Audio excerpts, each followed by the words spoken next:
Buenas tardes. Buenas tardes, gracias por venir. La segunda parte de esta primera jornada de narración oral en Canarias, organizada por la Asociación Laboral, con la colaboración de la Fundación Caja Canarias.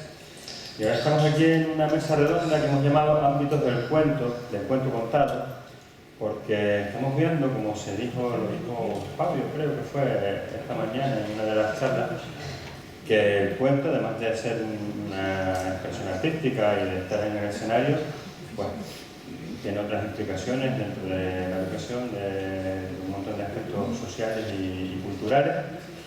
Y hemos querido traer a personas de diferentes ámbitos, con diferentes experiencias, para que nos cuenten sus experiencias y las posibilidades que le ven al cuento.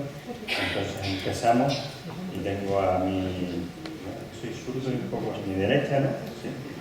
A mi derecha tengo a Asunción Arrocha, todos la conocemos como Susi, que ella es la responsable de la sección infantil de la Biblioteca Pública del Estado de Santa Cruz, y lleva programando de manera estable, programando cuentos de manera estable desde el año 2000, ¿no? Sí, bueno. Y luego a su lado está Maite Martín Serpa, que es la directora del proyecto Biblioteca Itinerante de Leo, del SER, las escuelas rurales de Fuencaliente y Mazo, en La Palma, que llevan llevan 25 cursos escolares con un proyecto de animación a la lectura en toda la comarca. Luego tenemos por aquí a Dolores León.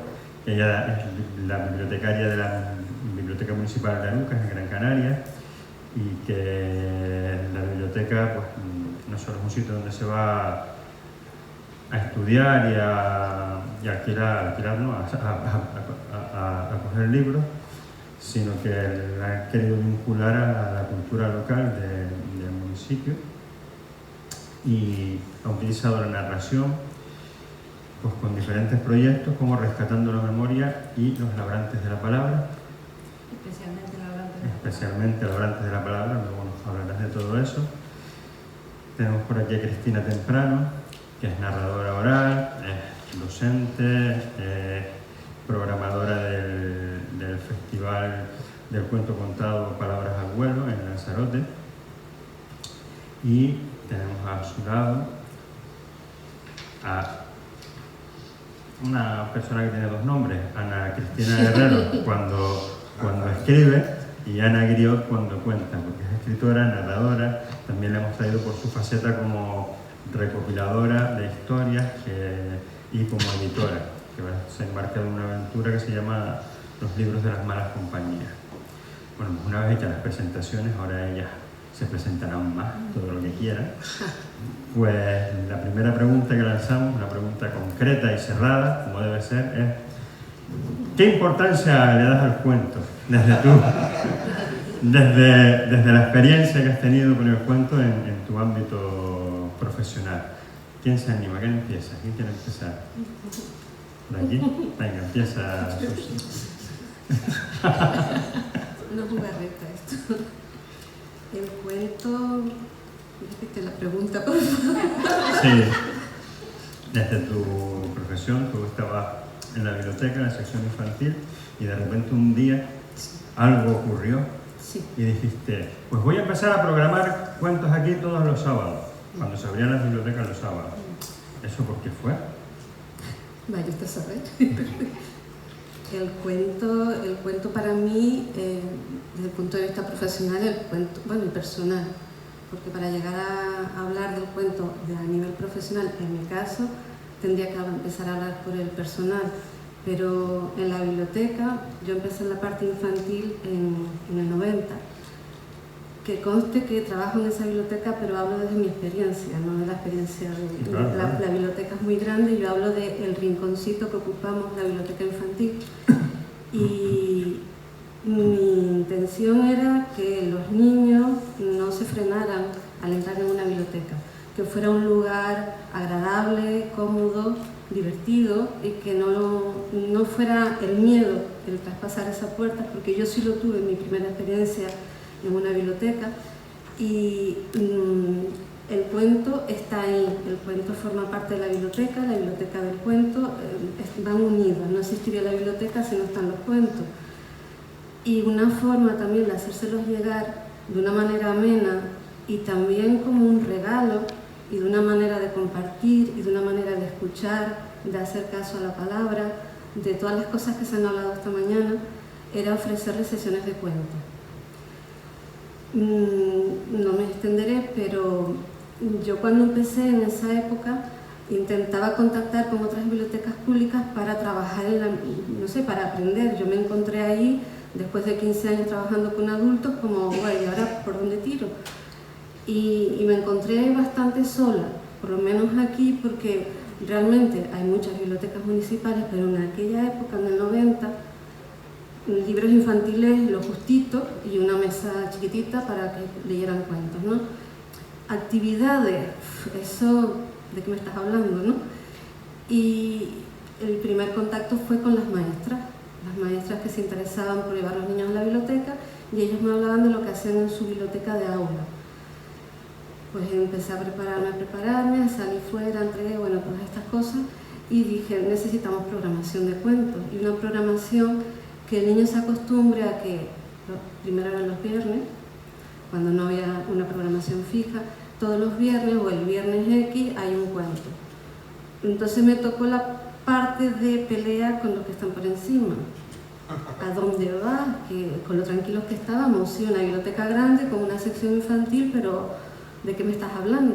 Los cuentos para el cole o para casa.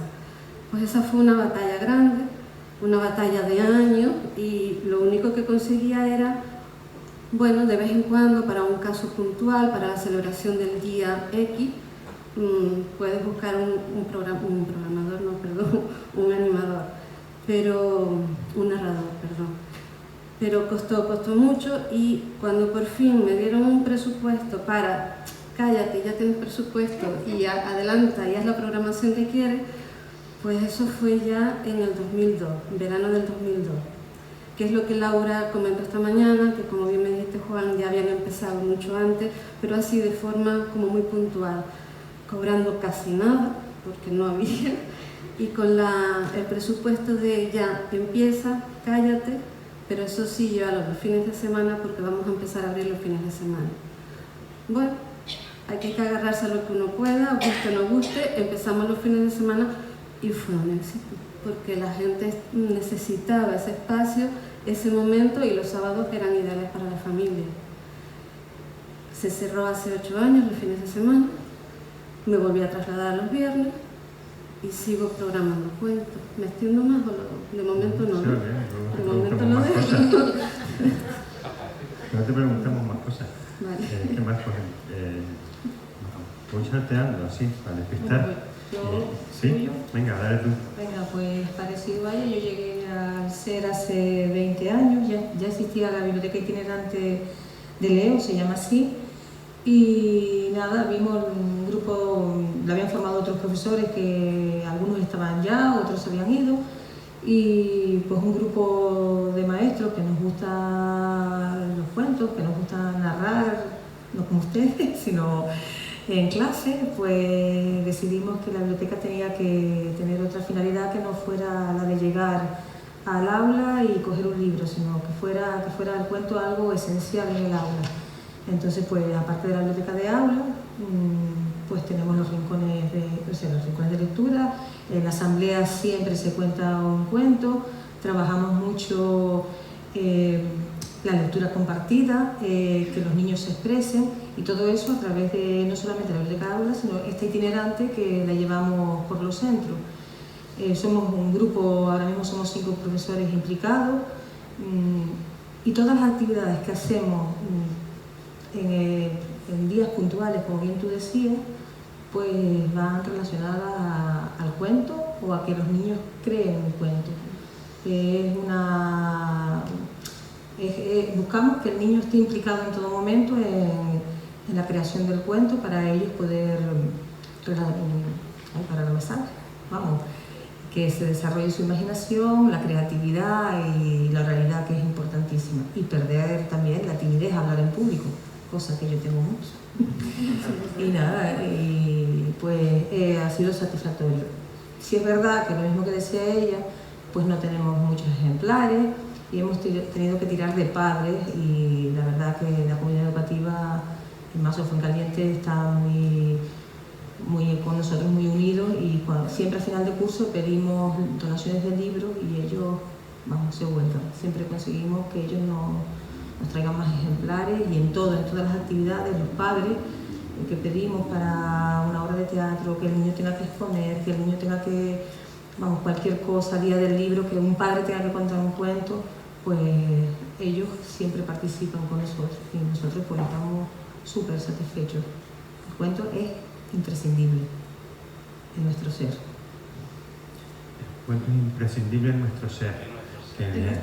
Eso de la pronunciación, eso de la ser, qué bueno, qué frase más bonita. Qué bueno, qué guay.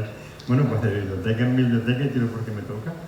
Bueno, pues muchas gracias primero que nada por la invitación, que es un placer, y la verdad que me sentí muy cómoda hoy durante todo el día entre ustedes, porque ya lo decíamos en la jornada de la mañana, ustedes son gente de palabra, por lo menos desde la biblioteca, así es como vemos a los narradores.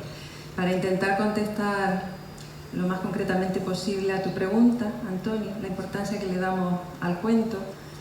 Desde el punto de vista personal, no me quiero quedar sin decir que la importancia que le doy al cuento es la que le doy al hecho de poder comunicarme, y eso me hace persona, porque yo llegué a la lectura, a la pasión por la lectura a través del cuento, de los cuentos que me contaba mi abuela. Entonces, importancia personal casi toda.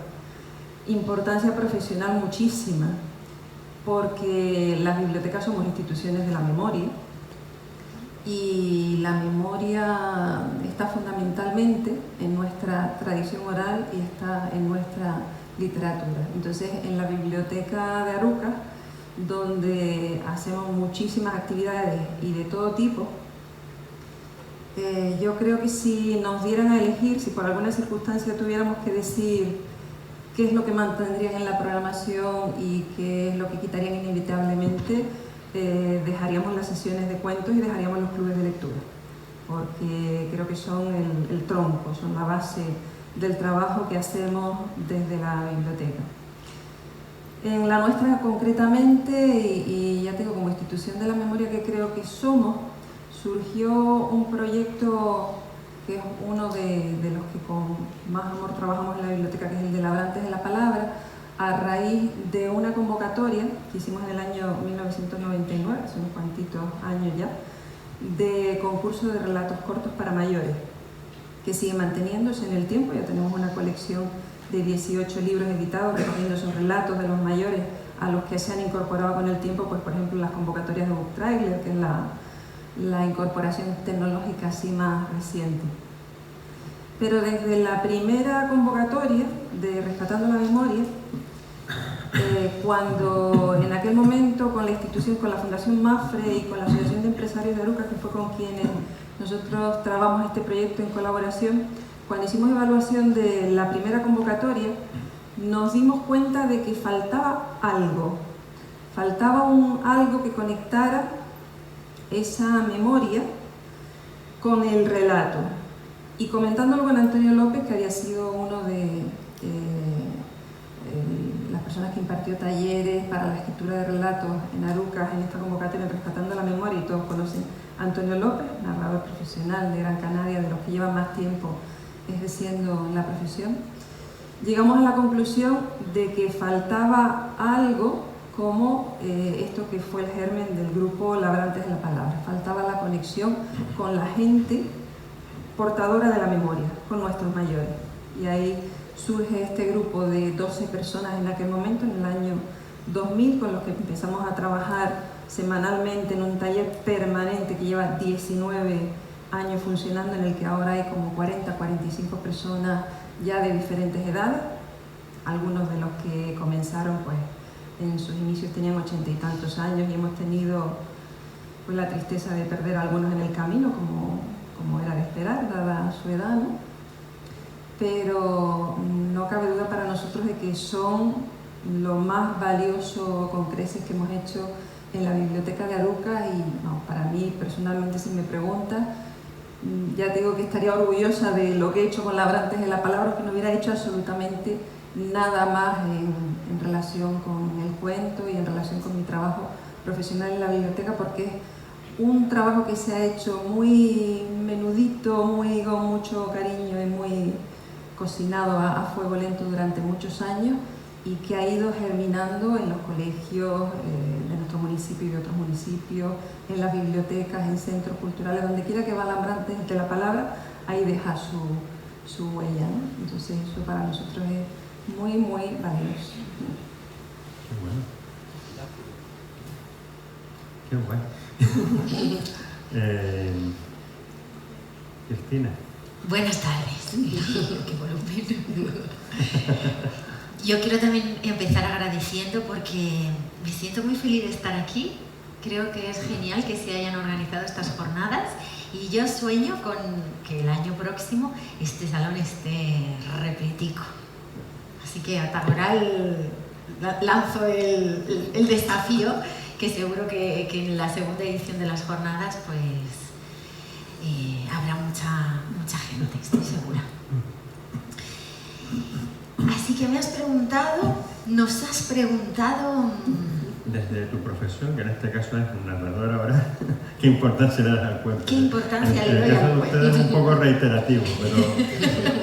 ¿Qué importancia le doy al cuento? Bueno, para responder tengo que retrotraerme por lo menos 200 años. Bueno, creo que el compañero tiene la importancia en mi vida de ser un compañero, es compañero de vida y creo que es compañero de la humanidad en general, de todo ser viviente. Por eso lo de retrotraernos 200 años, que es más o menos cuando comienza la revolución industrial y cuando la sociedad empieza a ponerse patas arriba en esta parte del mundo. Y llegamos a los años 50 y de los años 50 para acá, en apenas 70 años, ya hemos cambiado el planeta y nuestra existencia mucho más que en los 200.000 años de historia del Homo sapiens. Todo esto por decir que hasta esos años 50 y un poquito más allá, según el grupo social del que estemos hablando, hasta ese momento el cuento era un compañero de vida real para todos. Estaba presente en nuestros días, en nuestras noches, en todas las edades y con todas las razones. Estaba presente en la vida cotidiana y en las grandes y altas instancias, porque no olvidemos que las religiones que regían nuestra vida pues estaban basadas en recopilaciones de cuentos. Dicen los estudiosos que cualquier libro sagrado es una recopilación de cuentos. Y bueno, y la historia política también. La manera de contar el mundo es el cuento que elegimos para explicar el momento que estamos viviendo. Al final somos seres narrativos y necesitamos ponerle palabra a todo. Así que eso es el cuento. Compañero de vida, absolutamente. Y así lo descubrí desde los inicios, cuando tenía así esa tierna edad adolescente y la cabeza llena de pájaros. Siguen estando los pájaros, solo que entonces estaban como con un alboroto, ya saben ustedes lo que pasa a las edades. Yo me hacía millones de preguntas y pasaba a menudo por una calle estrechica que tenía una librería muy bonita con se me ha ido la palabra... Escaparate, gracias. con un escaparate así alargado y en filas de 3 había todos libros de cuentos y de leyendas, de los pieles rojas, de los celtas, de todo tipo de pueblos y de tiempos, ¿no? También había cuentos de la Edad Media, cuentos del Renacimiento. Y yo mientras pasaba por ahí, que iba a clase, iba y volvía, iba mirando el escaparate y luego me fui acercando y después me empecé a quedar absorta y acabé por comprar todos esos libros uno a uno, porque en ese momento de cabeza llena de pájaros me parecía que los cuentos y las leyendas del mundo iban a ser la puerta a la vida, la puerta al todo, al más allá y a esa vida adulta que me estaba esperando. Y yo entonces no sabía que existían los narradores de cuentos, no tenía ni idea. Pero pensé que en los cuentos no solamente iba a estar mi pasaporte para dar la vuelta al mundo, sino, bueno, pues como digo, las respuestas a mis preguntas.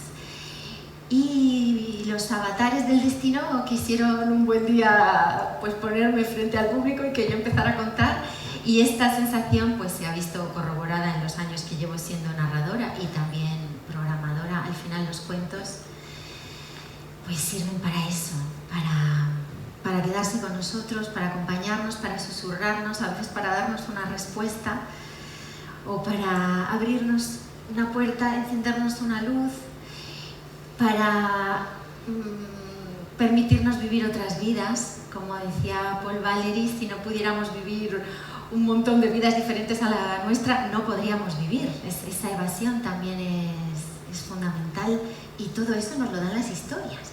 Y la gente que cree que no le gustan los cuentos es solo porque está abducida por esta fiebre de los años 50 hasta acá, porque somos consumidores de historias, ¿no? Las películas, las series, anda que no hay afición con la serie, que la gente si no ve su serie de antes de dormir le da un telele. Ese es el cuento de antes de dormir, la serie de hoy en día. Bueno, pues todo esto, ¿no? Ana. Bueno, yo llegué a esto de los cuentos de una manera casual y amorosa, como llega uno a todo en la vida.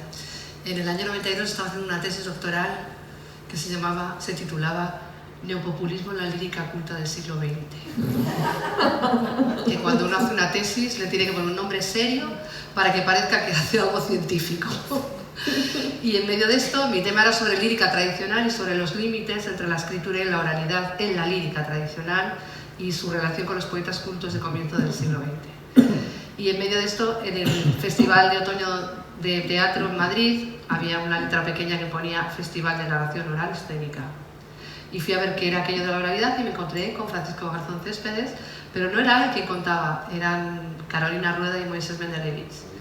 Y me pareció prodigioso que consiguieran tener a 300 españoles de Madrid callados durante 1 hora 15 minutos. Y pensé, ni la cuarta parte de toda esta gente se va a leer mi tesis sesuda, que me va a costar 4 años.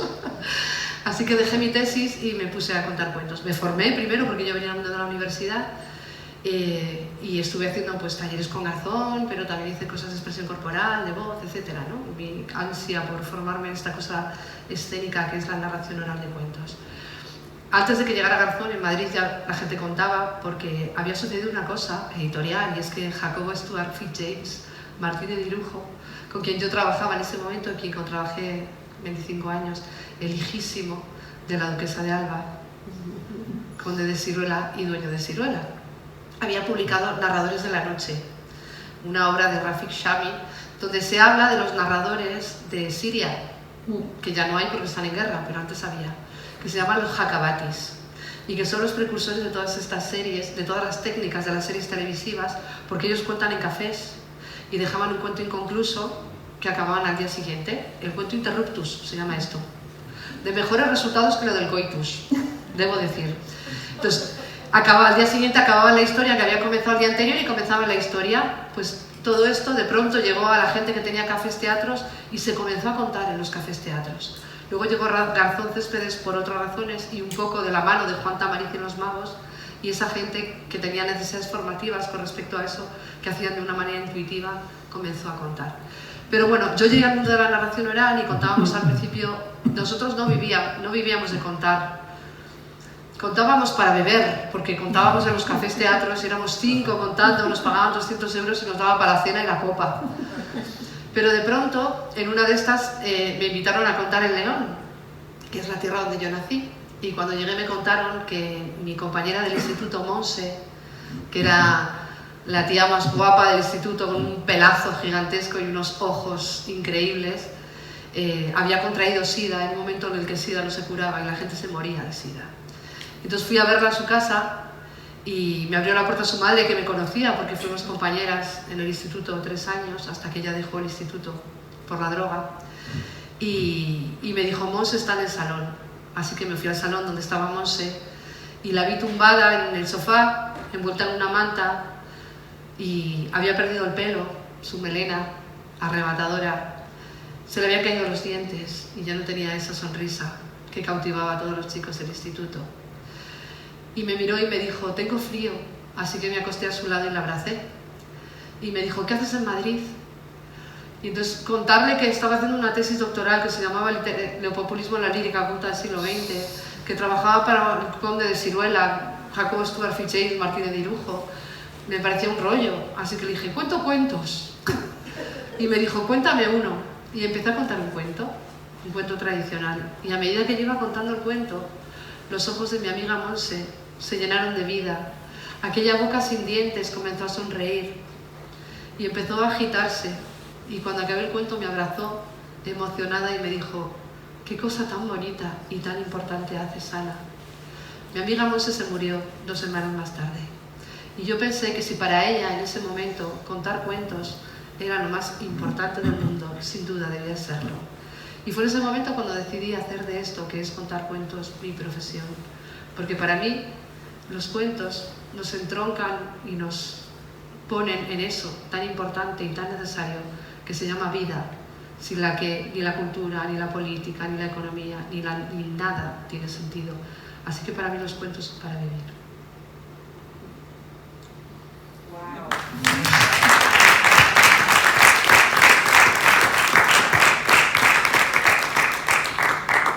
Bueno, pues tras esta primera cuestión y la presentación que han hecho de lo que hacen, ahora tengo un par de preguntas que son todas las mismas, pero con algunos matices, ¿no? Entonces, luego ya abriremos a ustedes, seguro que tienen preguntas más interesantes. Entonces, ya algunas han respondido un poco, pero la segunda cuestión es ¿qué incidencia tiene o han observado en el entorno donde utilizan la narración con regularidad? Aquí ya me responden como quieran. En tu caso, pues empiezas a programar y eso tiene unos resultados, ¿no? Igual que contigo, con ustedes, todo lo que ha movido en el entorno, no solo a lo mejor de la propia biblioteca, sino en algunos casos, si tú programas en el municipio donde programas, pues cómo incide eso, o en tu caso, además, tú recopilas historias, no sé si vas a los lugares y cómo ves qué incidencia tiene el cuento en esas comunidades o en ámbitos más concretos.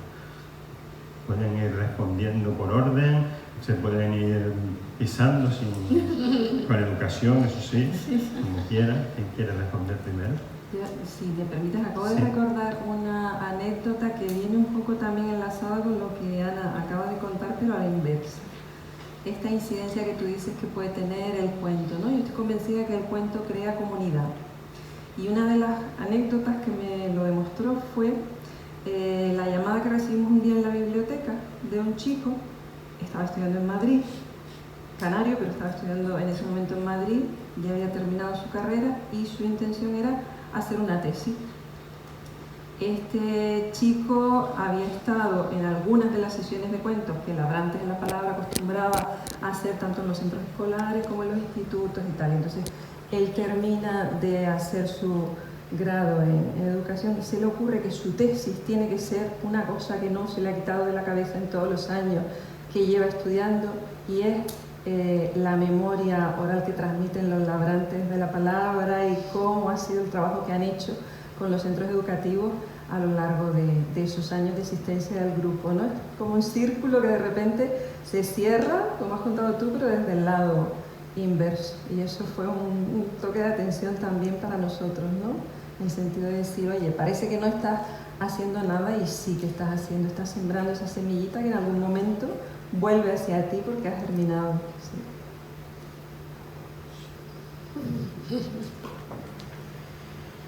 A mí me gusta mucho escucharla. Mi papel siempre ha sido escuclarla, y a los narradores, a todos, así que empiecen.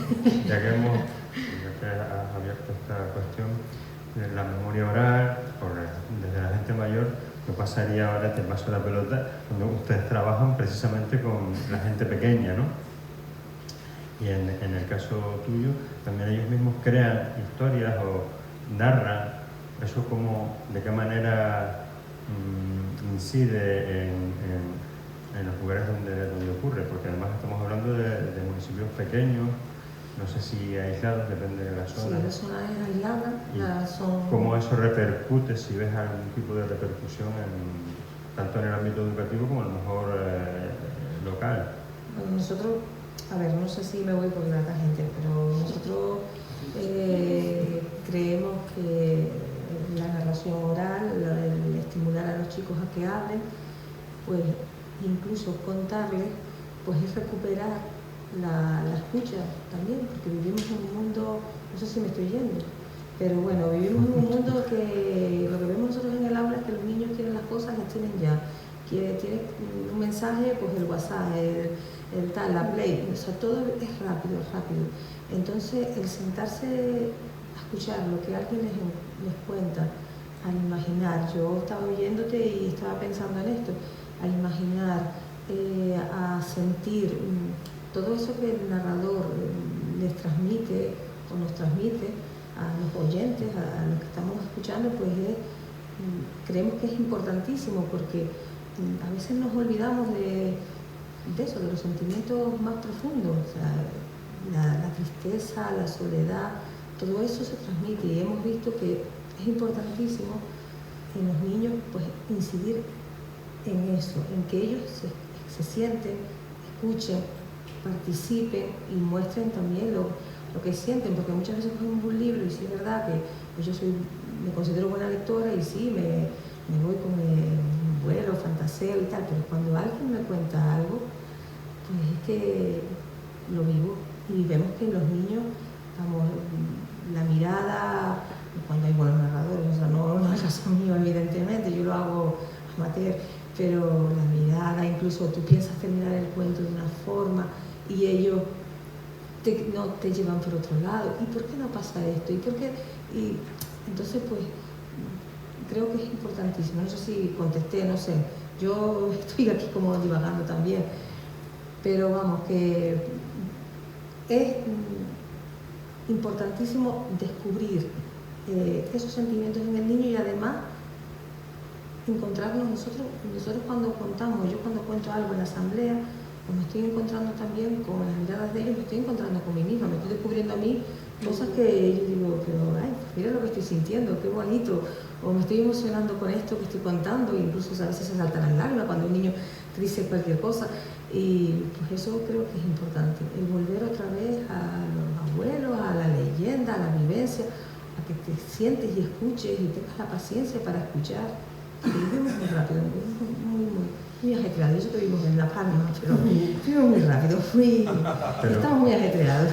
Pero, ¿crees que el trabajo que ustedes hacen realmente funciona en el sentido, Sí. que, claro, a eso voy? Quiero decir que dentro de esa velocidad y de todo eso, que realmente sí llega eso que estás contando en los niños y las niñas Incluso cuando tú no un día pues ves que deja huella, digamos, ¿no? Sí, incluso cuando tú no tienes programado contar y ese día pues por algo no te dicen, oye Maite, y hoy no hay cuento, hoy no, están deseosos de que tú le cuentes, de que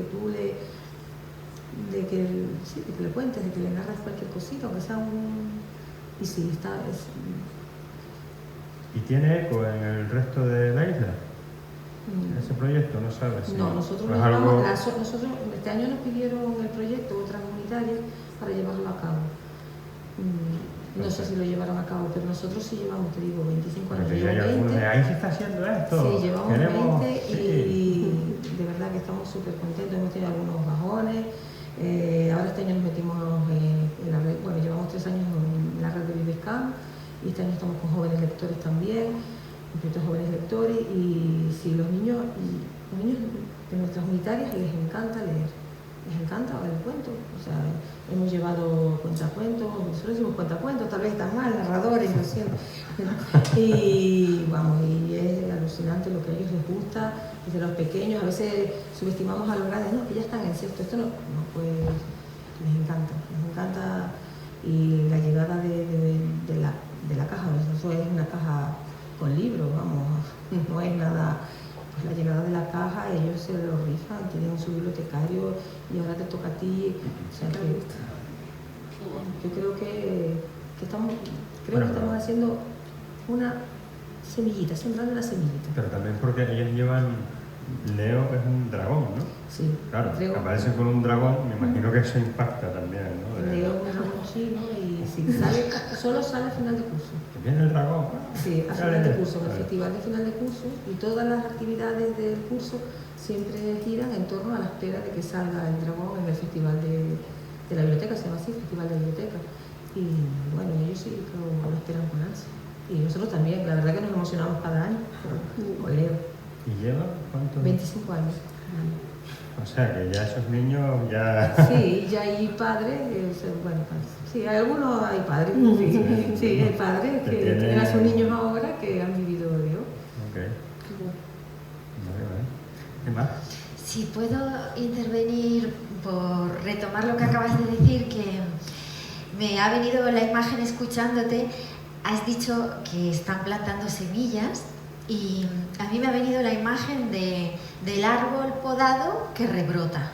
Porque retomando lo que dije al comienzo, de que realmente el cuento ha estado en la humanidad desde que nació el lenguaje y solo nos hemos olvidado de él en las últimas décadas, pues verdaderamente ahí esos niños están reencontrándose con la esencia de la palabra que ha acompañado a la humanidad desde los inicios. Entonces, bueno, yo creo que es un poco lo que estamos haciendo todos los apasionados del cuento, el sacarle brotes a esta necesidad de contarnos que tenemos de manera instintiva. Y ahora respondo a tu pregunta, sí, como bien mandada que estoy. La evolución de los espacios del cuento yo la dividiría en dos ámbitos diferentes, como narradora y como programadora, y con niños y familias y con adultos. Entonces, en la parte de narradora y de niños y familias, suspiro, y en la parte programadora y de adultos, pues sonrío. Bueno, porque cuando empecé a contar, que fue en el año 2002, en la biblioteca había un montón de niños de 10 años, de 9 años, de 8 años, esto ya lo sabemos, ¿no? Y ha ido bajando la edad del público y ha ido bajando la calidad de escucha y también cuando son sesiones familiares, el respeto a lo que está sucediendo por parte del adulto, que lo considero una consecuencia lógica de la sociedad individualizada en la que nos encontramos. No respetamos o no se respetan muchas cosas en general y por tanto el cuento tampoco. En ese sentido creo que hay mucho trabajo por hacer, que ya estuvimos hablando de eso por la mañana, pero sí puedo dar fe de que cuando uno insiste, pues está este proyecto, las programaciones de estas bibliotecarias mágicas que tenemos aquí. Y, por ejemplo, en el caso del Festival de Lanzarote, Palabras al Vuelo, lo que he podido ver es que el primer año solo era para adultos, creo que hubo una función para familias. Y en esas sesiones de adultos pues habría unas 60 personas, que no estaba mal para ser el primer año, pero yo conocía a casi todo el mundo. Porque era la gente del teatro y de otras cuantas actividades culturales que sucedían con cierta regularidad, que si la lectura en voz alta, que si... Disculpa, Cristina, ¿el festival lo haces en Arrecife? En toda la isla. En toda la isla. En toda la isla. Ah, vale. Y bueno, entonces hubo una buena respuesta del público, pero era este público, ¿no? De un ámbito concreto y de un tipo de consumo cultural concreto. Y yo lo que he visto han sido 6 ediciones ya celebradas, que se ha diversificado enormemente, tanto en edades. La franja de edad de ese primer año, digamos que estaría en torno a entre los 30 y los 45, vamos a decir así, por decir algo, y ahora ya vemos pues desde los 18 hasta los, bueno, puntos suspensivos, y después de todos los ámbitos sociales. Hay gente muy pitiminí, medio pitiminí, de todas las profesiones, en fin, a mí eso me da una alegría, porque me parece tal vez el mayor logro que hayamos podido conseguir, el llegar a mucha gente distinta y el contagiarlos. Así que creo que cuando uno va caminando pasito a pasito, pues sí que se va dando el camino y se va llegando hacia el horizonte. Y cuando hablo de la incidencia también, por ejemplo, en tus programas, el festival está en toda la isla porque va a todos los municipios se intenta llegar a la mayor cantidad de municipios posibles y espacios variopintos y diversos. ¿Y ves que la gente lo va sintiendo ya como algo suyo de alguna manera, o como que ya bueno, ¿no? Claro. No sé, si te pregunto, ¿no? Sí, la verdad que sí, cada año hay gente nueva. Cada año, ¡ay, no sabía que existía esto! Y llegan pues o arrastrados por otros, o porque ese año se topan con la publicidad y los años anteriores no la habían visto. Pero sí es verdad que están los asiduos que esperan la programación, que pues si nos encuentran a los miembros del equipo por la calle, nos preguntan, y a veces nos preguntan por los narradores, o nos hacen comentarios de los narradores que recuerdan o de las funciones que recuerdan. Gente desconocida que te habla como si te conociera totalmente, y porque de alguna manera te han visto ahí mientras sucedía todo aquello y te hacen un poco pues de su mundo, ¿no? Y no sé, hay cosas maravillosas. Por contar una anécdota, una de las funciones se desarrolla en un catamarán, y este año pues hubo un poco de temporal y se canceló, pero se pospuso a la semana siguiente. Bueno, en el momento en el que se canceló, hicimos un gran anuncio por redes para que llegase a todo el mundo, pero aún así nos personamos en el puerto por si había alguien que no se había enterado, pues decirle, nos salimos. Fueron muy poquitos, como unas 10 personas los que no se enteraron de las 100 plazas del catamarán, y fue muy bonito porque llegaron 4 señoras. Y entonces una señora así, según me vio a lo lejos, empezó a sonreír, a abrir los brazos, vino hacia mí así henchida, me agarró y me dijo: por fin estamos aquí un año más. ¡Ay, qué bien verte! Yo no la conocía. Pero claro, y claro, fue tremendo decirle, al separarnos de ese abrazo, pues lo siento, pero el barco no zarpa, ¿no? Esa mujer llevaba todo el año esperando esa función de cuentos. Y bueno, pues así, anécdotas así pasan, y en realidad eso es también lo que da fuerzas para seguir adelante en esta marejada de vida que navegamos. Pero es súper importante, Cristina, perdona, yo creo que en el ámbito de la narración y en el ámbito de la cultura en general, esa regularidad, ese trabajo lento pero constante de hormiguitas, creo que es súper importante para generar público. Sí. Y en el ámbito de la narración hay que hacer mucha educación del público, que, pues, por ejemplo, en Gran Canaria, a nosotros, a las bibliotecas municipales sobre todo, nos ha venido de la mano del gran apoyo de la Biblioteca Insular del Cabildo, ¿no? A través del programa Días de Cuentos que comentaba la compañera Macu esta mañana. Eso ha contribuido pero enormemente a que vayamos generando un público y una demanda constante año tras año, porque ya acostumbramos a los centros educativos a que cada mes va a haber una función en la biblioteca. Los primeros años teníamos que insistir y teníamos que anunciar. Cuando ya existe esa regularidad, son los centros educativos los que te demandan y los que te dicen que quieren más narradores, y que quieren más plazas, y que quieren más funciones, y que cómo no pueden ir porque ya la tienen adjudicada a otro centro y a otro tal, ¿no?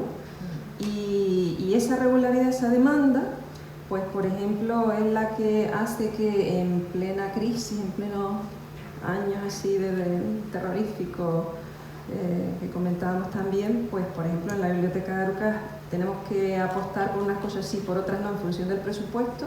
¿Y qué decidimos? Pues decidimos apostar por 2 ciclos, uno de narración para adultos, que es nuestro Los cuartos viernes cuentan, y otro de narración para bebés, Los arrorros de cuentos. Un poco por eso también, ¿no? Porque es lo que vemos que contribuye a ser comunidad y a ser biblioteca. Susi, esto de estar 20 años, no, casi, 10 y pico, programando de manera constante y que además ya esa programación ha aumentado, porque ya no solo hay contrapuntos normales, sino que hay más cosas. Tú, a lo largo de estos años, ¿cómo ves que ha incidido eso en el público o en la gente? No sé, algo básico, a lo mejor como pues hay más préstamos, más préstamos, o yo qué sé. Sí, bueno. Y perdona, ¿cómo ha incidido desde tu punto de vista a lo mejor y desde esas personas a las que tienes que estar siempre diciéndole denme recursos para... Porque a lo mejor qué es lo que miran ellos y qué es lo que miras tú, o qué es lo que miran los usuarios. Los que miran de más arriba no sé para dónde miran. Yo no sé ni cómo explicar, pero bueno, me cuesta explicar. Yo siempre dejo ese trabajo para los narradores, yo les programo, yo hablo con el usuario, hablo con papá, hablo con mamá, hablo con el profesor, pero luego hacer esto que estoy haciendo hoy me cuesta muchísimo. Y el detalle del préstamo es cierto. Una vez que tú programas una actividad, acude más gente a esa actividad, la biblioteca se mueve. ¿Hay más préstamos o simplemente han revuelto toda la biblioteca? O sea, es verdad, ¿no? Tenemos de todo. Evidentemente el préstamo ese día va a aumentar, hay más gente que acude a la biblioteca y es súper positivo. La revuelven también porque yo estoy hablando de una franja de 0 a 14, 15, más o menos, ¿no? Entonces, diles que no los coloquen, vete tú, ¿no? Es todo, pero eso le da vida a la biblioteca. La biblioteca tiene color, tiene vida, tiene jolgorio. Es otra cosa que nadie me entendía. El silencio, hay que mantener el silencio. Y es verdad, hay épocas de silencio y hay épocas de mucho jaleo cuando hay una actividad. Y todo es respetable. En esa parte es algo notable lo del préstamo. Lo que con todos los años, pues la programación no se basa solo en la hora del cuento, sino que ha ido cambiando y también por las necesidades del propio usuario. Hay un usuario preadolescente que atraparlo en una hora del cuento ni amarrado, ¿no? O sea, hay momentos y momentos, a no ser que los lleve a un colegio, no. Entonces había que ofrecerles otro tipo de cosas. Entramos en otras programaciones que no es de narración, pero por parte de la narración íbamos rescatando, no sé cómo explicarlo sin liarme yo, pero la propia mamá que empezó llevando a un niño pequeño, que ese niño ha crecido, ahora aparece con otro niño, no sabe dónde llevarlo, a qué actividad uno, a qué actividad otro, y empezamos, junto con los narradores que me ofrecen otros proyectos, empezamos a trabajar de otra manera. De manera que ahora, yo de lo que sí estoy contenta, haré muchas cosas mal, pero de lo que sí estoy contenta es que todas las franjas tienen su espacio, por lo menos, ¿no? Entonces, barriguita, mi barriguita del alma, los bebés, motivar a los bebés antes de nacer, ya tenemos esa franja cubierta con mamás que fueron usuarios de la biblioteca, que ahora van con su futuro, ¿no? El bebé a continuación, el niño que pasa ya de 3 años, los niños de 6 en adelante, el preadolescente y el adulto. Yo no me desprendo del adulto, no solo el que va a llevar al niño a una actividad, sino el que sigue conectado a la biblioteca por el interés de la influencia de la literatura infantil para ellos también. Entonces sigo teniendo también jornadas con adultos. Ahora manga, wow, adolescentes, mangas que les llevamos charlas de manga. Entonces vamos abriendo el camino. Sé que esos no son narradores, pero voy combinándolo todo un poco. Me perdí. No sé. Y me quedé como, no sé, y ahora por dónde iba. No sé, bueno, dime tú algo más para seguir porque me trae. O sea, que digamos que eso de empezar a programar ya desde antes de nacer ya tienen el cuento allí. Sí, y sí. hay como un ciclo ahí. Bueno, yo lo que quería decir con respecto a todo esto, que esta mañana también se habló del boom. Empezamos haciendo pequeñas sesiones y unas cuantas bibliotecas. Afortunadamente yo creo que ya no hay ninguna biblioteca que no tenga una programación mayor o pequeña, pero tienen. Y creo que por parte de todos, desde la biblioteca, por la parte que me incumbe, de programadores X, de lo que sea, y de los narradores, la gente está muy desinformada, por mucho que tú le pongas carteles, que le anuncies, que le digas. Me voy a tema de inscripciones, porque claro, yo programo, yo me lo guiso, yo me lo hago todo. Entonces, inscripciones. A mí me preguntan, el lunes mismo, por ejemplo, yo tenía bebecuentos ayer, con Laura a las 5:30, y a mí me escribe una señora, por si todavía quedan plazas para la sesión de Laura a las 5:30, el martes, y me nombra cualquier otra biblioteca, ¿no? Y yo digo, igual hay otra sesión, pero no con Laura. Bueno, yo le contesto, si quiere información de las actividades de esa biblioteca, comuníquese con ellos. Con Laura ya no me quedan, bueno, le contesté. Pero lo que intento decir es que el usuario, el público en general, ahora tiene una oferta que no sabe medir. Es como tenemos que dárselo más explicado, más masticado, que entramos en lo que decías, Loli, creo que lo dijiste, de la educación, de que sepan no solo cómo comportarse, sino que sepan lo que tienen. Y no llega de la manera que a mí me gustaría. Llegar llega, pero los narradores estarán cansados de irme a decir, no, la gente ya sabe cuando viene a escuchar el cuento, va bien, hay un ambiente agradable, escuchan.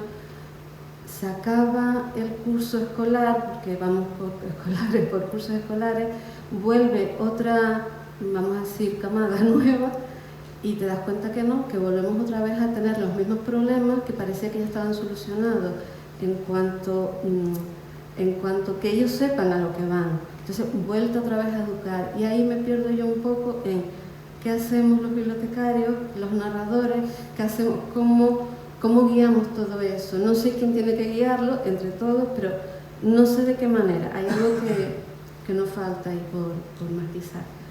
Y algo más. No sé si lo ven igual o no lo sé. También supongo, y ya pasamos a la palabra, que tendrá que ver con, a lo mejor, al haber tanta oferta, y también hay mucho público nuevo. Claro. Entonces, por un lado será positivo, pero por otro tienes que estar constantemente pues explicando normas. Siempre va a ser positivo. Claro. Pero yo no me estoy quejando de que yo tenga que explicar, sino que veo que no tienen muy claro. A veces te llegan, no se llaman que van a una biblioteca, es lo que te quiero decir, como si van a otro lugar, pero en este caso ellos llegan algunos. A ver, esto es un 1%, pero es 1% que te hace pupita, ¿no? Te entran por la biblioteca diciendo, oiga, ¿dónde son los títeres? Y tú, espera, primero estamos en la biblioteca, no hay una sesión de títeres, hay una sesión de cuentos, y dentro de un ratito le aviso. ¿Y dónde me puedo esperar? Aquí mismo. Y mire, ¿puedo coger de esos libros? No, es que tiene que coger de esos libros. Esté aquí un rato con su hijo, ¿sabes? Son otras cosas que salen de lo que es narración, pero que creo que hay un movimiento que no lo tienen nada claro. Igual no lo van a tener nunca claro, ¿sabes? Que yo diga. Pero no sé si podemos entre todos hacer algo para guiar eso también. Quizás es educacional también. Es educacional, sobre todo. Porque lo que vemos muchas veces cuando vamos a una sesión de narración, que los niños muchas veces cuando van con sus padres no se saben comportar, y aquí ya me sale la vena docente. Sí, pero no se saben comportar. Si van solos, van con nosotros, pues con los maestros, pues se comportan de una forma diferente. Incluso muchas veces son los padres los que en medio de una actividad pues hablan en voz alta, o vamos a visitar la biblioteca y los oyes tú pues eso organizando las muelas. Sí, sí. Entonces yo creo que más bien es educacional también, que Sí, no saben muy bien a dónde van y dónde están, porque vivimos así, como todo a lo loco, pienso, vamos, en mi apreciación, que vivimos y todo vale. Entonces está alguien contando un cuento y tú puedes levantarte y beber agua y se lo permite la mamá o el papá. Y claro, y después pues también pues los adultos estamos perdidos también, porque llegamos a los sitios y tampoco no sabemos muy bien comportar. Los chicos copian de nosotros, pues es lo que hay, pienso yo, y esta es la vena docente que me sale. Ana, te recuerdo la cuestión. La importancia de los cuentos en el ámbito, ¿no? Sí, la incidencia que hemos observado, que en los lugares donde se cuenta con regularidad también en tu caso, no sé por dónde lo vas a tirar, pero claro, tú vas a los sitios y recopilas historias. Sí. Imagino que ahí te encontrarás una diversidad Bueno, yo quería empezar contando que cuando yo empecé a contar, el movimiento se llamaba Movimiento de Narración Oral Escénica. Y tenía todos los complejos que sigue teniendo el movimiento de narración oral, sea escénica o no, actualmente, que es, por un lado, definirse frente al teatro con todo este complejo de inferioridad, de ocupar un lugar escénico, cuando los narradores y las narradoras sienten que no tienen el derecho o a veces la formación para estar encima de un escenario, porque venimos de ámbitos muy diversos y hay gente, bueno, que se toma más en serio la formación y gente que menos. Entonces, hay ahí como un complejo también de encontrar su espacio en un lugar escénico donde convive con otras artes escénicas y parece el hermano menor o el advenedizo que llega a ocupar espacios que no le corresponden. Y en la época en que yo empecé a contar, en el año 92, había también otra cosa que sigue, yo creo, se ha dulcificado a lo largo del tiempo, pero que sigue ahí presente, y es que es esta cosa de sentirse inferior a la literatura escrita. Que parece que lo oral es menor frente a lo escrito, porque lo oral tiene que ver con lo materno, y ya sabéis, lo materno y lo femenino siempre andamos con este complejo de no tener el rango de lo escrito, de lo patriarcal, de lo paterno, de lo normativo, etcétera, etcétera. De hecho, en la época en que yo empecé a contar, la mayor parte de los repertorios de la gente que contábamos en esa época eran literarios. También porque contábamos en espacios escénicos que eran los cafés teatros, y nuestro público era público adulto universitario. Entonces venían a escuchar fundamentalmente cuentos, pues yo qué sé, de Juan José Millás, de Pere Calders, de todos los escritores que en esa época despuntaban y que nosotros utilizábamos para elaborar nuestro repertorio. Por un lado, el público condicionó esa elección del repertorio, pero también había otra cosa, y es que esta cosa como de considerar que lo que cuenta el abuelo, lo que cuenta la abuela, lo que cuenta la gente del campo es peor. Y por esta cosa como un poco peyorativa de sentir que cultura es lo tuyo y lo suyo es folclore, que lo tuyo es arte y lo suyo es artesanía, esto que decía Galeano, ¿no? Que parece una palabra o una frase hecha o un poema, pero que es real, absolutamente real. Entonces yo trabajo justamente, para mí, que vengo del mundo de la tradición oral y del trabajo de la investigación en tradición oral, yo creo que lo rico también de la narración oral es que nos permite a la gente que venimos de disciplinas diferentes encontrar un lugar para estar en este mundo que son los cuentos desde tu disciplina. Yo conozco gente que baila contando, conozco gente que hace artesanía o que cuenta mientras cocina, o que hace miles de cosas mientras cuenta. Que a eso se ha llegado después de romper con esta cosa patriarcal que fue el movimiento garzoniano, que había todo el mundo que contar de negro porque Garzón es gordo y tiene complejo, entonces nos teníamos que vestir todos de negro. O que yo he escuchado gente de Vallecas contando con acento cubano, porque lo suyo era contar como el maestro. Entonces había que contar con acento latinoamericano porque ahí estaba lo primigenio, lo auténtico, lo increíble, ¿no? Y el resto éramos como todo morralla, ¿no? Entonces yo creo que también uno fue encontrando su voz y fue encontrando su manera de hacer dentro de este gran ámbito que es la narración oral. Y yo siempre, a mí me interesó mucho la voz de la gente que no tiene voz, por cuestiones familiares. Yo no tuve una abuela que me contara Loli, ya me hubiera gustado, pero mi abuela tenía miedo y no contaba. Y mi madre tampoco contaba porque era gallega y analfabeta. Y mi padre, cuando se casaron, le dijo socorro, que así se llamaba mi madre. Ni una palabra de gallego. Y mi madre cayó durante meses hasta que aprendió a hablar castellano.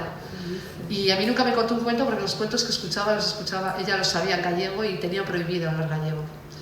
pero cantaba en gallego y las primeras canciones que yo recuerdo son una canción, una nana suya en gallego, ¿no? Para mí, recuperar la voz de la gente que no tiene voz me parece súper importante. Yo hice un trabajo aquí con ayuda, bueno, auspiciada por el Camino Insular y por las bibliotecas, de recoger la voz de los abuelos canarios, porque es una cosa tremenda, porque la norma lingüística aquí en Canarias siempre sigue siendo todavía hoy parecerse al peninsular. Yo me he encontrado con mamás que me han dicho, mira qué bien habla mi niño, parece peninsular. Y a mí eso me produce un dolor que no os podéis imaginar, porque es el dolor del silencio de mi madre, del silencio de mi abuela también, ¿no? O el desprecio que hay por la gente del interior, que yo he escuchado como se les llama mauros, despectivamente, a la gente que vive en el centro de la isla, o a la gente que vive en el campo, ¿sí o no, Macu? Mauros en Las Palmas. Es como moro o negro, da igual, ¿no? Entonces hay un desprecio por todo eso que forma parte de la tradición oral y que es la idiosincrasia al final de un pueblo y la identidad de un pueblo. Y a mí me parece una cosa súper dolorosa. Entonces yo vivo ahí empeñada en escuchar a todas las abuelas del mundo. Por lo tanto, con la gente con la que yo trabajo, los cuentos son lo único que tienen, no tienen más.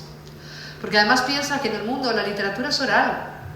O sea, esto de leer es una anécdota, le pasa a muy poca gente, porque tenemos mucha tendencia a pensar que Europa es el centro del mundo y Europa es una cosa ínfima. Incluso en Europa hay mucha gente que ni escribe ni lee, y que aun escribiendo o leyendo no tienen acceso a eso que llamamos la cultura con mayúscula, y que no deja de ser algo sujeto al mercado, y que obedece a las leyes del mercado. Pero la literatura... la literatura no de verdad, pero el comienzo de la literatura, incluso toda esa gente que lee, comienza cuando una madre te sienta en su regazo y te canta una nana, o te hace aserrín, aserrán, que ahora los pedagogos dicen que esto es esquema corporal, psicomotricidad. Nuestros abuelos no saben nada, pero lo hacían, y lo hacían muy bien además. Entonces, todo ese desprecio por todo eso que se sigue viviendo todavía hoy, y que hay una cosa ahí como muy dolorosa y muy tremenda. Yo veo la tele canaria y quien habla así un poco con acento cerrado son las criadas, siguen siendo las criadas, o la gente despreciada, ¿no? El delincuente, pero la gente fina pues habla, aunque digan ustedes y no vosotros, su forma de hablar se reconoce mucho en el castellano que hablamos en León o en Valladolid. Entonces hay una cosa ahí como muy tremenda. Yo cuando llegué a Madrid, yo soy de León, no se me nota, pero soy de León.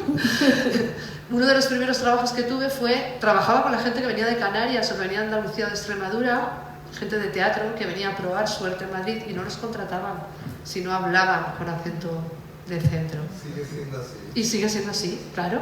Entonces hay una cosa ahí muy tremenda con eso, que a mí me parece que también desde la narración oral es un momento como de cambiarlo también, ¿no? Y nosotros que trabajamos con esto que es la oralidad, que oral no es vocal, no es decir, con la voz. Oral tiene que ver con la reinvención, tiene que ver con las variantes, tiene que ver con la observación y el cuidado de todo eso que es la oralidad y que es el hecho oral y que se opone al hecho escrito. Y que aunque tenga nacimiento ahí, porque nosotros pertenecemos a sociedades de oralidad secundaria y la oralidad primaria está súper perdida, y nuestras fuentes, las fuentes de casi todos nosotros seguro son fuentes escritas, pero hay que conocer también la técnica y las formas del oral para poder ser eficaces comunicando oralmente. Porque nos enseñan a escribir y nos enseñan a leer y nadie nos enseña a comunicarnos oralmente. Y las cosas al final importantes, nadie nos enseña a morir. Nadie nos enseña a comunicarnos oralmente, aunque parezca que sí, porque todo en la enseñanza está centrado en la lectoescritura. Entonces lo oral se queda ahí como relegado, como una cosa que, total, como que no tiene importancia, y al final eso es lo que tiene que ver con lo materno, con lo fundacional, con la raíz, con la identidad. Y no es una cosa casual, es una cosa que tiene que ver con algo tremendamente político, que es desposeernos de nuestra identidad y de lo que nos hace personas y humanos. Y yo creo que para mí el trabajo es ese, ¿no? El trabajo del oral, por lo menos lo que tiene sentido para mí, es ese trabajo, ¿no? El trabajo de rescatar toda esa memoria, de darle su valor, de no de convertirlo en culto y de ponerle esa cosa ribombante que tenían la gente que recopiló cuentos tradicionales en el romanticismo, ¿no? Y estoy pensando en Ferran Caballero, por ejemplo, en Becker con sus leyendas, y de darle como esa pomposidad que el oral no tiene, como si lo oral tradicional, quiero decir, en este momento no tuviera esa grandeza, ¿no? Para mí es como darle su valor y mostrarlo y decir, mira, esto es literatura. ¿Qué es lo que cuenta tu abuelo? ¿Qué es lo que cuenta tu abuela? ¿Qué es lo que la canción que te cantaba tu madre? Esto también es literatura. Y yo creo que eso, la gente que nos dedicamos a la palabra, lo tenemos muy fácil. Para mí es nuclear y fundamental en mi vida y en mi quehacer. Y por eso trabajo mucho después de Canarias y exacto, me fui a África. Que África está aquí cerquita, de Canarias. Bueno, también de la península, 14 kilómetros estamos de África, en la península. Y vivimos totalmente de espaldas a eso que también es nuestra raíz y nuestro nacimiento, ¿no? La humanidad creció allí. Y esa gente sí que no tiene... O sea, solamente en Senegal se hablan 42 lenguas diferentes. Y el Wolof se escribe desde hace 15 años. La forma en que se manifiesta la cultura en Senegal es el francés, que es la lengua de los conquistadores, de quienes siguen todavía expoliando su país y reduciéndolo a la miseria. O sea, fijaos qué cosa tan tremenda escribir en la lengua de alguien que está acabando con tu cultura, que está acabando con tu país, que está acabando con tu economía y con tus recursos naturales. Y es la única manera que tienes de expresarte por escrito, es su lengua. Es tremendo, pero así pasa en toda África. La lengua y la literatura en África es oral y son los cuentos. Y son esos cuentos que se cuentan a la gente mayor unos a otros y que los niños están, como sucedía en España hace no tanto tiempo, y como sucedía aquí también en Canarias, que la gente contaba y los niños estaban, pero no se le contaba a los niños. Los niños existen desde el siglo XIX, lo mismo que los nacionalismos. Antes no existían ni los niños ni el nacionalismo. No sabemos cómo nos hemos perpetuado hasta ahora, pero es así. Y tiene mucho que ver con una cuestión de marketing, de nuevo, de dinero. En medio de la crisis que afectó a la narración oral y afectó al mundo editorial, el mundo editorial no se desplomó porque la literatura infantil y juvenil siguió generando tremendos dividendos. Porque es lo que sostiene al final la literatura. Los escritores en este país que viven, que no son mega bestsellers, son los escritores para niños. Y curiosamente este mundo de lo editorial para niños está en manos de la Iglesia, porque las grandes editoriales en este país están vinculadas a la Iglesia, con lo cual también esto aquí hay algo también que pensar y que reflexionar mucho sobre ello, ¿no? Entonces yo creo que hay una cosa ahí como que esta polarización adulto-niño, narración para adultos, narración para niños, que yo apuntaba esta mañana en mi intervención, más que con un hecho oral o con un hecho que tenga que ver con la literatura oral, tiene que ver con el marketing y con el dinero, no tiene que ver con la gente. La gente hemos contado, sobre todo las mujeres, donde tradicionalmente contamos las mujeres, que es donde nos da la gana, fundamentalmente, y contamos allí donde hay gente que quiere escuchar, sea quien sea, da igual, niños, adultos. O sea, la abuela que en su cocina meneaba el guiso y se ponía a contar, decía, a ver, niños, haga, por favor, que voy a contar esta historia. Por eso además los cuentos tradicionales están llenos de estas cosas que son como palabras, que los niños a veces no entienden, o sí, y que dobles juegos de palabras, dobles sentidos, porque como tenían que adecuarse a todo el público, esto que no inventó Disney, que lo sabían ya nuestras abuelas, que es todo el público familiar, porque se contaba en familia también, pues había como que adecuar el lenguaje a todo eso, ¿no? Entonces yo creo que bueno, para mí, en el ámbito en el que yo desarrollo mi profesión como narradora, el cuento también es nuclear, porque escucho y vivo con gente que es lo único que tiene, contar, no tiene nada más. Bueno, tenemos alguna otra cuestión sobre esto.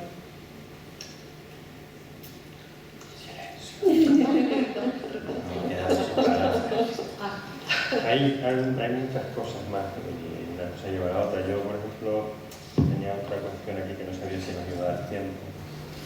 Que, bueno, ahora estamos hablando, por ejemplo, de toda la cuestión comercial de la literatura, el cuento. Hoy hablábamos de si está de moda o no, y bueno, tendrá sus cosas buenas, también algunas que a lo mejor no sé si serán positivas o no. Hemos visto que el cuento también tiene se convierte hoy en día de alguna manera en una herramienta, no necesariamente tiene que ser esto peyorativo, pero una herramienta de ocio, pero de aprendizaje, de enseñanza, de animación a la lectura. Ahora vivimos un momento en el que se piden cuentos para cualquier cosa, los cuentos para sobre todo destinado al público infantil, para la muerte de un abuelo, para mi niño que no le gusta comer verduras, para que no tenga pesadillas, para cualquier cosa que se te ocurre, parece que hay una especie de receta. Pero por otro lado, también es verdad que el cuento funciona, y además hay personas aquí que lo pueden constatar, funciona para lugares o comunidades o personas que están en diferentes situaciones y que el cuento le ayuda de alguna manera. Entonces, la pregunta es un poco si han visto qué posibilidades tiene el cuento, buenas o más perversas, no sé cómo la quieren ver, y si ustedes qué posibilidades han observado y qué posibilidades le ven desde sus ámbitos o desde un ámbito más personal. No sé quién quiere empezar. Y si me he liado mucho con la pregunta, con la formulación. ¿Alguien me ha entendido? Sí, sí, vale, sí, gracias. sí. Empezamos por aquí. Bueno, pues el ámbito docente es repetir más o menos lo mismo. El cuento tiene pues, la posibilidad hemos visto que de acercar al niño a la lectura, de desarrollar la oralidad, pues, la creatividad, la imaginación, bueno, múltiples posibilidades. Es más o menos lo que he dicho, lo que hemos dicho todos, es despertar sentimientos en él y pues, es que yo no sé qué más decir porque es imprescindible. El cuento para nosotros, pero por lo menos para nuestro grupo de biblioteca, sí hemos visto también, yo estaba diciendo, que ahora eso, se busca el cuento para el duelo, el cuento para el hermanito que van a hacer. Y hemos visto que los niños de hoy en día, pues los cuentos tradicionales, pues no los conocen. O sea, leen un libro, leen un cuento, pues porque tal vez les va a solucionar este problema, digo los padres, pues porque se le cayó el diente al niño, pues vamos a ver el cuento del ratoncito Pérez. Pero leer por saber, por disfrutar de la lectura, los cuentos, bueno, yo me crié con los cuentos de toda la vida, Sacrificio Valiente, Juan Sin Miedo, pues estos cuentos, porque ellos suena esto a chino, no los conocen. Entonces nosotros ahora este curso estamos intentando trabajar y retomar los cuentos tradicionales, y sin lectura ninguna, sino que ellos... Pero tú como docente que además trabajas con el cuento y en tu ámbito de tus compañeros y tus compañeras, o sea que ¿cómo ven esta tendencia, por ejemplo, a esto que estamos hablando ahora? A que, lo que tú estás diciendo, el cuento tradicional a lo mejor o no está o está muy transformado y hay una especie de cuento recetario, sí, no sé cómo lo ves. Sí, lo hemos hablado, incluso en la última reunión lo hablamos, eso mismo, que ahora pues hay cuentos recetarios, como tú bien dices, pues no se busca el cuento por el simple hecho de disfrutar del cuento, sino porque me va a solucionar un problema, porque ahí voy a buscar la solución.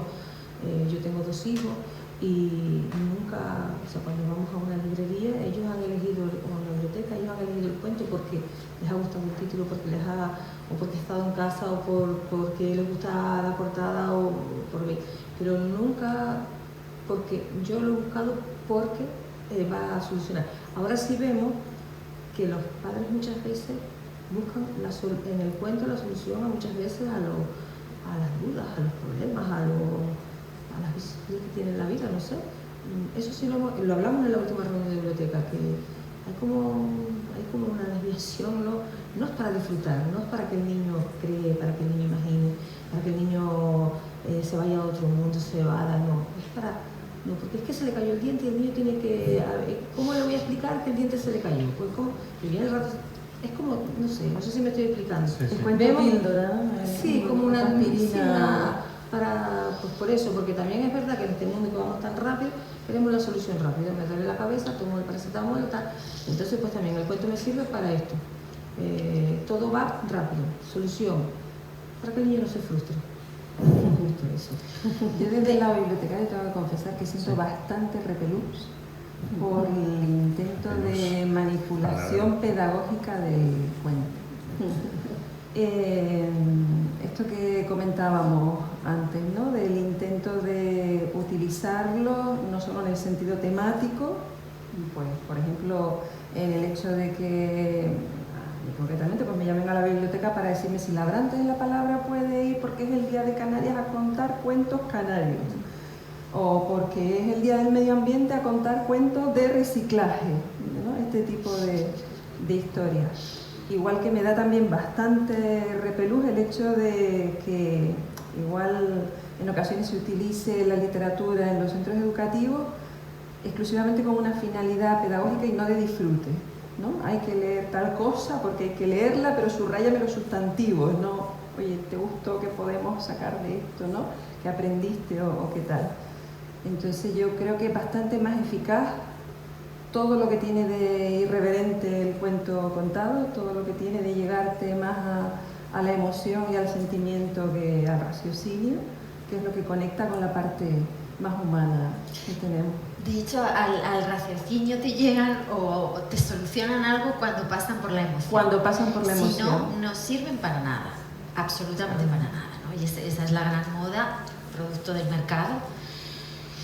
Porque en esencia los cuentos son eso, ¿no? Nos enseñan a vivir, nos ayudan a vivir, pero a cada uno de una manera diferente y en momentos vitales también distintos. Y todos los que contamos sabemos que un mismo cuento que narramos a lo largo de 10 años, pues el primer año nos despierta unas luces y en el quinto otras y en el octavo de repente dices: ¡ay, este cuento tenía también este secreto y no me había dado cuenta! Pues eso pasa con los niños.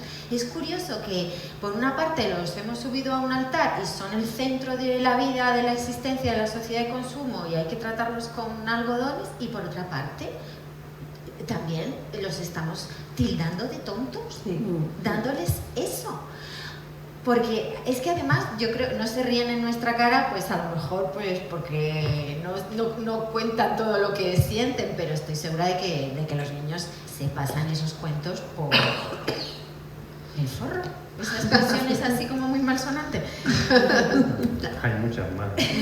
Muchas peores. Claro, porque hay una anécdota, creo que la leí en un libro de Michel Petit, esta experta maravillosa en la lectura, que dicen que había un niño que pues era su madre la que le leía los cuentos por la noche y que un buen día dijo el padre: ¡ay, venga, yo también le voy a contar! Y llegó el padre, y el padre fue a una librería a comprar el cuento que le iba a leer al niño y estuvo revolviendo y hablando con el librero, y ya por fin, después de muchas diatribas consigo mismo y tal y cual, llegó a la cama con el niño y el libro que le había costado tanto escoger y empezó a leer.